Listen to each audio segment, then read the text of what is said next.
في مثل انا مش فاكراه كويس، بيتكلم عن ان البنت الجميله حظها وحش والبنت اللي مش جميله حظها حلو، مع اتفاق ان كل البنات حلوين طبعا.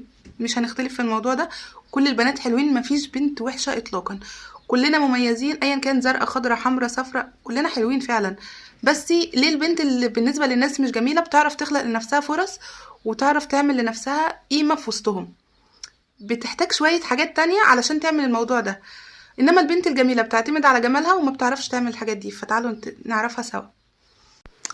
جات لي بنت كانت بتحكي لي، وهي طبعا متضايقه ان هي طول الوقت هي اللي بتدي او بتكون الشخص اللي بيدي اكتر في العلاقه اللي هي فيها ايا كانت، حتى مع اهلها مع جوزها مع اي حد، هي الشخص اللي بيدي وهي الشخص اللي بيفكر دايما يسعد الشخص اللي قدامه، انما محدش بيفكر فيها وازاي يسعدها او يبسطها او حتى يرد لها شويه من اللي هي اللي بتعمله عشانه. فسالتها سؤال بسيط قوي وضح لنا حاجات كتير قوي. انت شايفه نفسك تستحقي ايه؟ السؤال ده ليكي انت كمان على فكره، اللي بتشوفي الفيديو دلوقتي تقولي لي انت شايفه نفسك تستحقي ايه. سكتت زي ما انت سكتي كده، مش عارفه هي تستحقي ايه اصلا.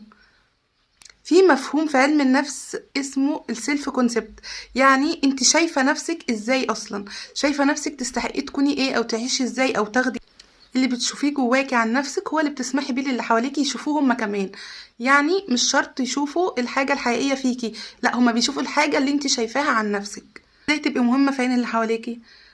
لما تبقي مهمة في عين نفسك، لما تبطلي تصغري نفسك قوي قوي قصاد الشخص اللي قدامك عشان بس تعجبيه او يحس ان انتي شخص حلو. لما تعملي حاجات بسيطة وتبقي عارفة انها بسيطة بس هي كفاية، ما ينفعش تعملي اكتر من كده. تبصي لنفسك في المراية وتبقي عارفة الله انا فعلا مش محتاجة ازود حاجة في نفسي علشان اكون حلوة او ان الناس تحبني. انا كده زي ما انا كده انا حلوة، ايا كان فيا ايه، بدفوهاتي بعيوبي بكل حاجة انا كده حلوة. انا استحق اتحب وانا كده. بصي يا ست البنات، صورتك الداخليه عن نفسك هي كل حاجه، هي الصوره اللي انت حاطاها جوه نفسك دي ما تفكريش انها مش باينه اطلاقا. اللي جواكي دي اللي انت شايفاها عن نفسك هي نفسها اللي انت بترسميها على وشك قدام كل الناس. فيا اما هتوري الناس قد ايه انت فعلا تستاهلي كل حاجه حلوه، يا اما هتكون حاجه وحشه بتوقعي فيها كل مره وفخ ليكي بس. انا مش هطول عليكي في الفيديو ده، بس لو حابه ان انا اعرفك ازاي تبني صورتك الداخليه بشكل كويس يخلي شكلك فعلا وصورتك كويسه قدام نفسك قبل ما تكون قدام الناس، اعملي لايك للفيديو ده واكتبي لي في الكومنتات. يلا باي باي. اهم حاجه تعرفيها انه مفيش حاجه صدفه، مفيش حاجه بتحصل صدفه.